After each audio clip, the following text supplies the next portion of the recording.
ഓണാട്ടുകര ഭാവന Kavyavedi 4ാമത് വാർഷികവും award ദാനവും കരുനാഗപ്പള്ളിയിൽ നടത്തി.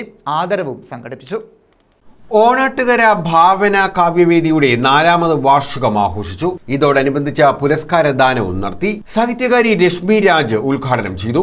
നമ്മുടെ generation നമുക്കറിയാം, കവിതകൾ അറിയാം, നമുക്ക് കഥകൾ അറിയാം, നമുക്ക് എന്തും അറിയാത്തതല്ലേ.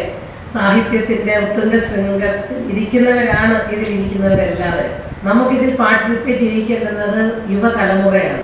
അവർക്ക് നഷ്ടമായത് എന്തോ അത് നമ്മൾ അവർക്ക് കൊടുക്കണം എന്ന് വിശ്വസിക്കുന്ന ആളാണ്. അവർക്ക് കഥയും കവിതയും സാഹിത്യവും അവർക്ക് പുസ്തകങ്ങളും ഒക്കെ കൊടുത്തുകൊണ്ട് അവരെ ഇവിടേക്ക് കൊണ്ടുവരണം.